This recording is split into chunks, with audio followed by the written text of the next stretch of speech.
All right, welcome back, everybody. My name is Token D Rock here with another stream. Hopefully, all of you are having a wonderful day. This Thursday, January 12th, 8:49 a.m. Central Standard Time. If you're watching us live, crypto has seen a little bit of a pump here in the past 24, 48 hours. Overall market cap sitting at $886 billion. Bitcoin dominance climbed up to 39.6%. ETH dominance climbed up to 19.3%. Bitcoin is above $18,000, you guys. ETH nearing $1,400. Binance Coin 281, Cardano 32 cents, Doge inching up towards 8 cents, Matic 87.5 cents. Overall, things have pumped a little bit here in the past 24 hours. The Dow Jones Industrial Average, we are seeing some bleedage here after opening. We have dropped roughly about two, about 200, nearly 300 points here in the past hour. I do think this is kind of coming from the CPI data that did come out earlier today. We can see that Bitcoin is retesting this line of support right around $18,000. If that does not hold, you could probably see $17,900 Bitcoin, and then from there, probably 17,600, 17,650, and then probably 17,500.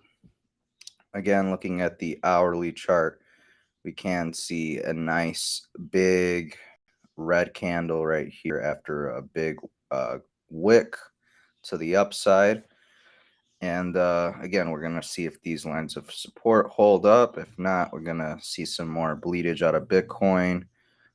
It's important to note that the bulls did bonk their heads roughly at the same price point, right around $18,400, and they need to break higher. If they do not break higher, they will unfortunately probably falter to the downside if the bulls cannot keep this momentum moving forward.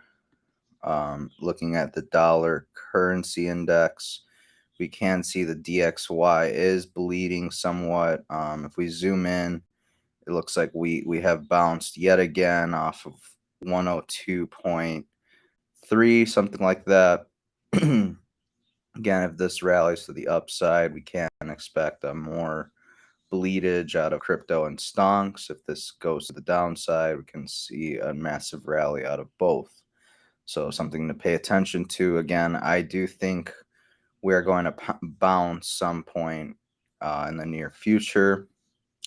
Not financial advice though, but look at this, having progress 66%. We're 66% on the way to the next Bitcoin halving. We have roughly, I believe, about a 14 to 15 months time before the next Bitcoin halving. Samsung's going to be launching Bitcoin futures ETF tomorrow over in Hong Kong. Pretty cool. More adoption, more users coming to the space, understanding the network and the utility behind Bitcoin.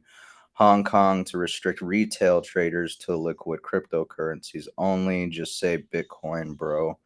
Yeah, I think that's a pretty big what's it called? I think this is essentially, you're not going to get a shit coins, that like, I don't know, like I see AMC 16 token being spread in the comment channels of many YouTubers. Oh yeah, this token's going to go to the roof. Well, it doesn't really have a liquid supply. So it's a big endorsement for the bigger caps in the space like Bitcoin, Ethereum, Binance Coin, etc. Beginner level of crypto teaches you Bitcoin only. Intermediate level gets you into the altcoins besides Bitcoin. And then expert level, basically you revert back to just Bitcoin. USA knows they can't beat Bitcoin, so this is their plan: suppress the price with FTX, whale manipulation, FUD, and future ETFs. They're stacking in silence at these lower prices, and then when they're done stacking, they'll make all shitcoin securities and Bitcoin legal tender. the price of Bitcoin goes to minimum 10 million. I think that's a little generous. Again, I wish he would put the time frame that this occurs, because while I am bullish on Bitcoin, I think we need to be realistic with our expectations out of the asset. I'm not trying to FUD Bitcoin whatsoever, but to say that it's going to go to a minimum 10 million is a little, again, while I understand there's a capped supply of 21 million and most of the Bitcoin has been mined already, I do think 10 million is quite a ways away. Probably, I'm going to say probably at least like 2 decades or something, but it's just my opinion, not financial advice. Plan B, buy Bitcoin because your savings are being printed away by the Federal Reserve and other central banks. El Salvador just approved the legal framework to launch Bitcoin bonds. I wonder if this is going to be tied to their volcanoes one way or another. Very cool to see El Salvador stepping it up yet once again. 92% of Bitcoin has been mined. Let that sink in. Less than 2 million Bitcoins will be mined going into the future. I think in the next century, well, roughly 120 years it'll take to mine that last 2 million Bitcoin, or just under that. Probably just FUD. Over in Canada, they basically are banning USDT, to my knowledge. So we have crypto.com saying, "Dear valued customer, please be informed that USDT is no longer supported in your jurisdiction. USDT and all USDT trading pairs will be delisted from the crypto.com app and exchange on January 31st, 2023 at 1 a.m. Eastern Time, and all USD transactions will be suspended. Please take urgent action to review your USDT balance. Take any necessary action, i.e. withdrawal or conversion, before the effective date." So if any of you have USDT over on crypto.com, probably a good idea to get it off there or convert it into Bitcoin or some altcoins, something like that. I personally don't use crypto.com right now. I did have some Matic staking over there for a while, but after all the FUD was occurring in November, I got my shit off of there. CBDC news: the Central Bank of Nigeria has restricted citizens to $100 a day in withdrawals, and they are invalidating all physical Naira bills by January 25th this month. Harry the Eagle says Nigerians have to turn in all cash and it will cease to be legal tender. Bitcoin is saving money. Again, as we've discussed many, many times on this channel, while here in the West, we complain about 10% inflation rates, countries like Nigeria, largely countries in the global South in particular, uh, experience 10 to 20% inflation when we experience just 5 to 10%. So more people of the global South are looking at Bitcoin as some sort of inflation hedge. Bitcoin is less likely to go down compared to their respective currencies in a 3-4 year time, especially considering everything that's going on in the macro. So some of these countries are actually experiencing hyperinflation. I know like the Turkish lira is down like 80 to 90% from its value just 2 to 3 years ago. So let that sink in. I'd rather put my money in Bitcoin. So smart on these people, making the move to a project like Bitcoin has network and utility. So Amazon AWS, Amazon Work Services partners with Avalanche to scale blockchain adoption. Very interesting. I will have to take a little bit further look into Avalanche. I heard it's very inflationary, but again, I need to do my due diligence. So that's pretty cool for Avalanche. Pretty big stuff right there. Swedish FSA grants Binance seventh regulatory approval. In EU, Binance is registered as a financial institution for management and trading in virtual currency in Sweden. So good on Binance for securing that recognition / regulatory approval from Sweden. Binance is actually expanding in 2023, planning to do a 15 to 30% hiring spree in 2023, even as rivals slash jobs. The CEO says the exchange aims to hire 1,200 to 2,400 employees just this year. Again, pretty crazy stuff that even while other firms are collapsing slash going insolvent, CZ over at Binance and his company are hiring people, not laying off people. So pretty interesting stuff. Again, pay attention to people who are growing in the bear market. That's a great indicator as to who's going to be successful in the bull market. Again, not to say Binance is completely safe because they are under review by the SEC and probably some other governmental agencies, but yeah, good on Binance for that. Justin, JP Morgan CEO, says Bitcoin is a Ponzi scheme. Bitcoin says no. That's central banking. JP Morgan CEO says Bitcoin is a Ponzi. Also, JP Morgan. JP Morgan agrees to record $13 billion settlement with the US government. Yikes. And they've been fined $36.1 billion since 2000. Just to let that sink in, that's more than 10% of the Bitcoin market cap at today's valuation. Care to comment, Jamie? Yeah, he's not going to talk about that because it disproves his whole thing of, oh, yeah, central banks and banks are so much better than Bitcoin, blah, blah, blah. FTX hired private planes to fly Amazon packages from Miami because it didn't deliver to the Bahamas, per Financial Times. Again, just let that sink in. FTX had private planes flying Amazon packages from Miami just because Amazon doesn't deliver to the Bahamas.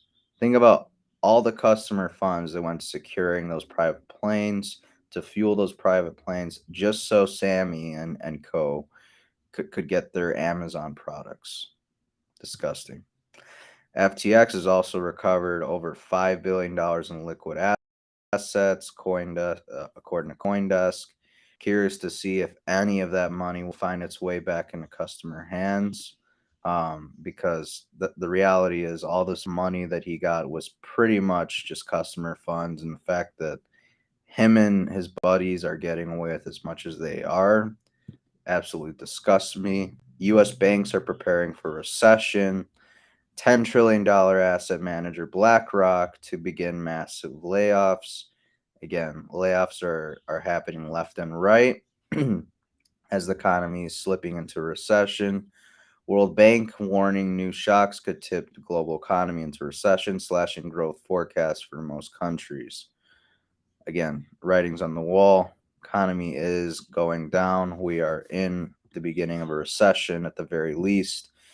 ECB, or European Central Bank, says consumers see inflation of 5% over the next 12 months. That's not a great thing. I mean, that means in 20 years, your purchasing power is halved. Again, we've talked about time and time again about how the Federal Reserve here in the United States is attempting to shoot for a 2% inflation rate. We're far from that, but again, 5%, not a good look, ECB. ECB's Decaz says the ECB will continue to raise interest rates significantly at future meetings at a steady pace. So again, no rate cuts in sight. ECB's Villeroy says further rate hikes will be needed in the coming months at a pragmatic pace. Again, this is going to destroy the economy. It's going to put a lot of people out of work. It's going to slow the amount of car sales and home sales, etc., as interest rates creep up. So again, their whole goal is to control inflation. As a result, you may lose your job. That's just the way this whole operation works, unfortunately.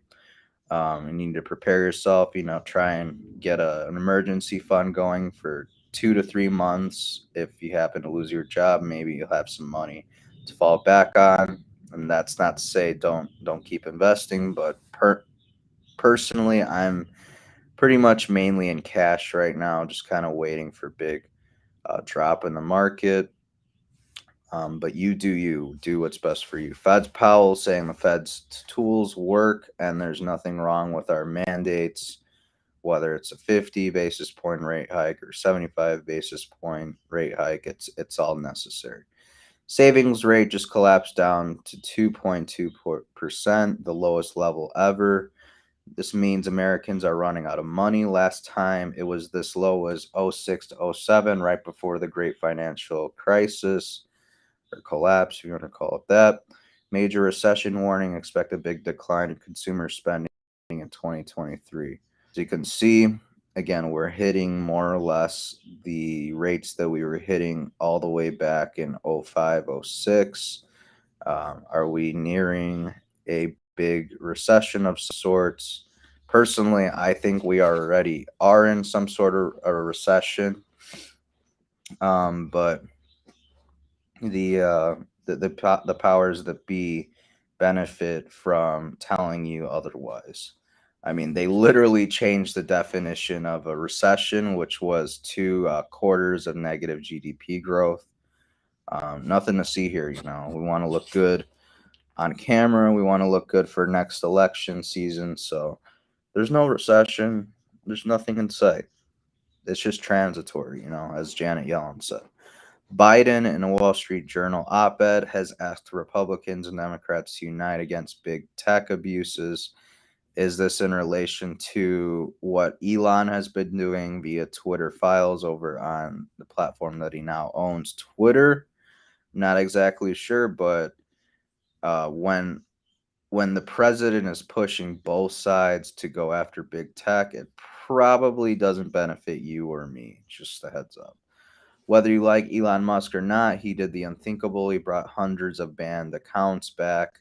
He released emails to prove all sorts of corruption and make multiple national stories happen in the right direction. Twitter could easily just be doing nothing right now. Again, let that sink in, how much things have changed under the power of Elon Musk owning Twitter. Again, haven't discussed this yet, but Biden has been found to have taken classified documents while he was VP under President Obama, which is actually illegal. By the way, what President Trump did was, while it wasn't very smart, I don't think it was necessarily illegal. And again, they raided Mar-a-Lago and everything, and they were like, "Oh, we don't really have anything here." It's like, good grief. CNN is doing a terrible job of informing its millions of viewers that Biden and Trump's classified documents are two entirely different scenarios. One is criminal, i.e., Trump's, and one is not criminal, i.e., Biden's. Say it in plain English. Again, the copium is really real with these Democrats. I'm not taking sides here. I think uh, Biden and Trump are both very vile human beings.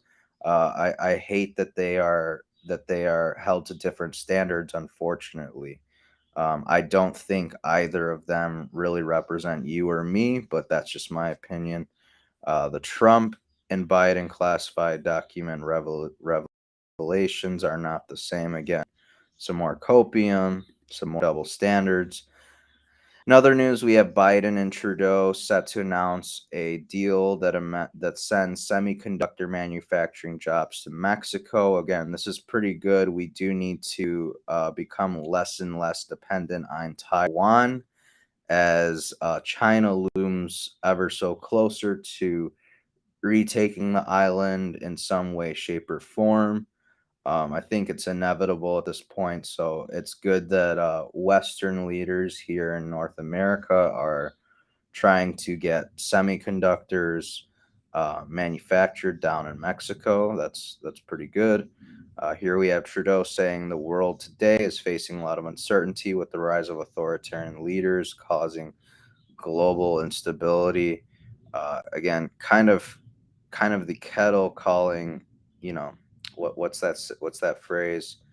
Um, I'm not going to butcher it, but basically he's being kind of a hypocrite because you could argue he's been one of those very authoritarian leaders causing global instability that he's referring to. between the mandates and such, between the shutdown of the protests in Ottawa and such, seizing people's bank accounts over donating to a peaceful cause. This man, again, very hypocritical for him to be saying things like that in nature, especially when he's praised authoritarian leaders like Xi Jinping for the way they're able to get certain things done via authoritarian means. So it's like, which one is it? Do you like these authoritarian leaders? Do they inspire you? Do you appreciate the way they get their job done, or are they causing global instability? It's like, make up your mind, buddy. In other news, we have World Economic Forum pushing the story that gas stoves might be even worse for health and the planet than we thought. Meanwhile, we have what's it called? I believe the Biden administration is pushing the idea that we need to get rid of gas stoves. Are we really not that? Are we really not supposed to notice that this anti-gas stove campaign began just 1 week before the World Economic Forum summit in Switzerland? Davos has sent out their orders. Yeah, pretty crazy stuff. Again, a lot of these world leaders are controlled by the World Economic Forum in some way, shape, or form. Dr. Robert Malone says the WEF should be shut down and all young global leaders and globalists should be removed from office.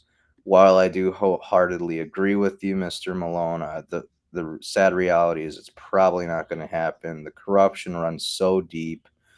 We'd have to have some sort of clean house event for that to even be a possibility.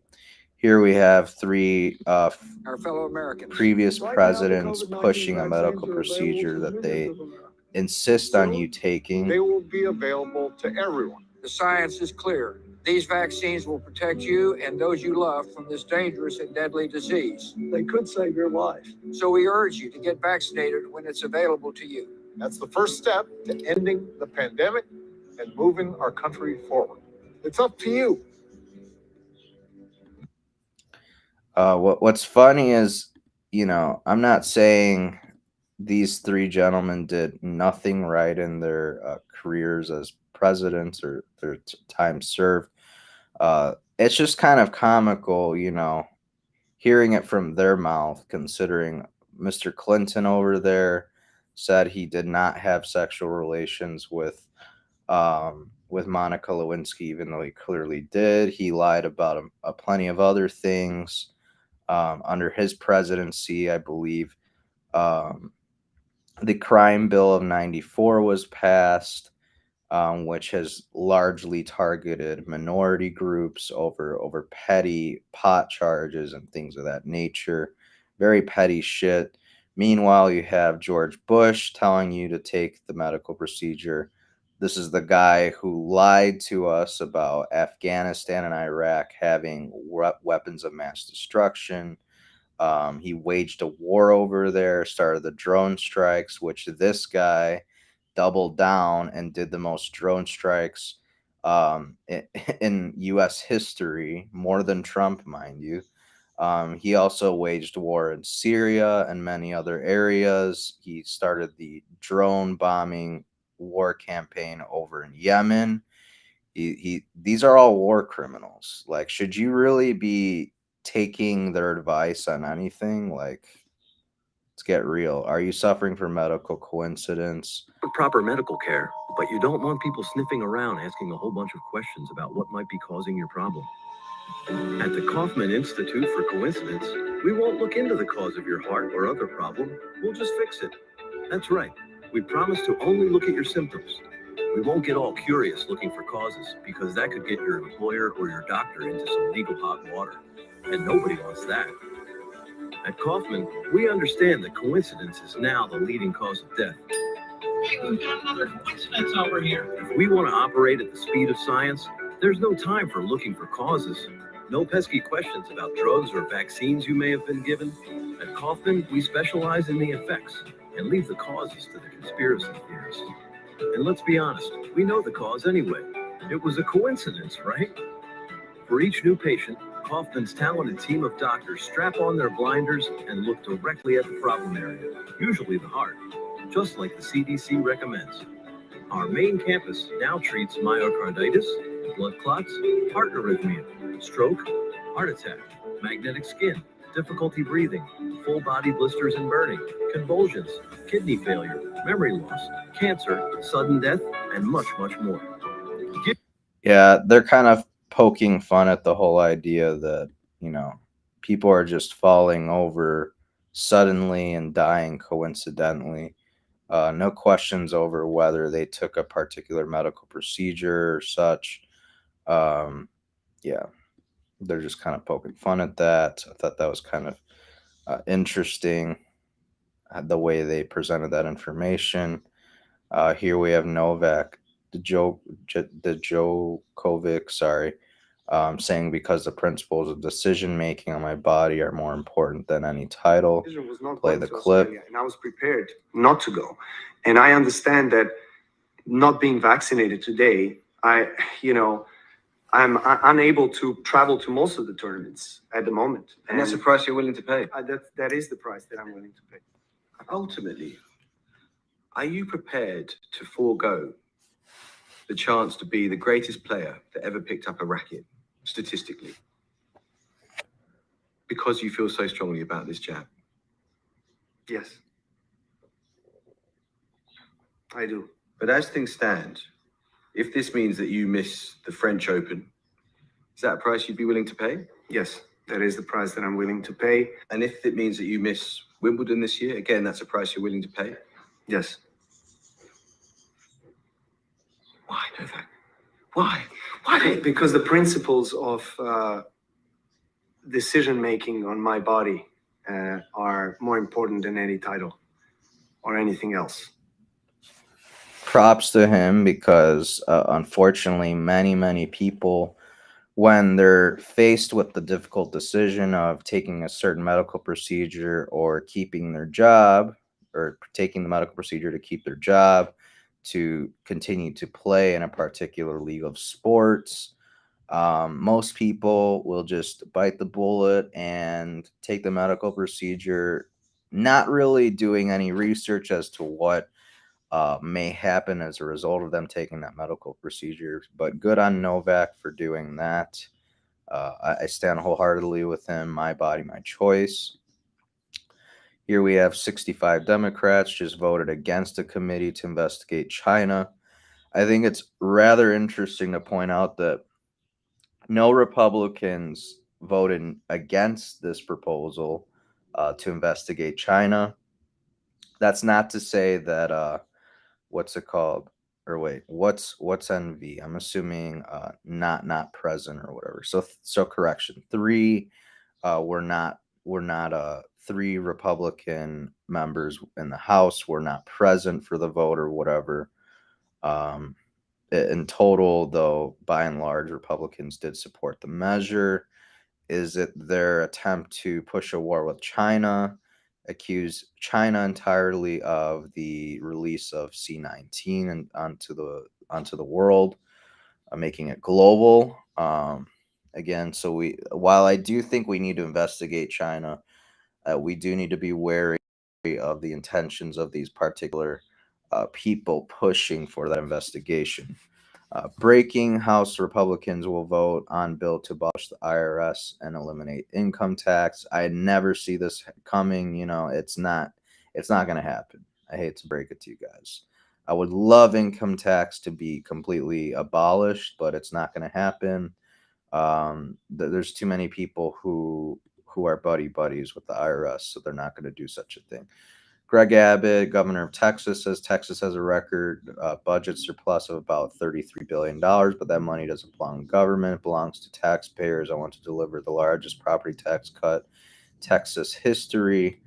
I would personally love a property tax tax cut here in Illinois, because all we're getting is tax rate increases. So, good on Greg Abbott for doing that. Not saying he's a perfect perfect governor of Texas. He's backwards in some ways, but he's doing right on that idea right there. then why are we all gaining weight? Biggest indicator of US decline. You could buy Six Max with 1 order of minimum wage back in 1980, but today you can't even buy one despite minimum wage more than doubling. Just let that sink in. Again, inflation slowly eating away at our hard-earned dollars. The reality is we replaced fats with sugar, and the sugar industry bought off the science in order to dominate the market, and that's all the way back from the 80s. That's partially why we've seen a huge increase or influx of obese American citizens. I wish more people would start proactive voting with their feet and money instead of wasting their time at a voting booth to choose their favorite politician. Yeah, the whole idea that red is better than blue or blue is better than red is very subjective. And when we all realize that both sides are working against our very best interest, we will be liberated. We'll start voting for third parties and such, because the reality is, again, these two parties by and large do not, you know, share our values, share our core values, share our common beliefs. They're just in it for themselves, their family, and their business partners, etc. So that about does it for today's stream, you guys. Sorry I was a little bit early. I missed yesterday's stream because I had a car issue I needed to tend to. I use my car for work, so needed to get that taken care of. But yeah, if you guys enjoyed today's stream, please like and subscribe, hit notification bell to be notified when we go live next. Please share the content with your friends and family if you found it educational, entertaining, any of the above. Until tomorrow, please take care and invest wisely. I'll see you guys all tomorrow right around 9:15 a.m. Central Standard Time.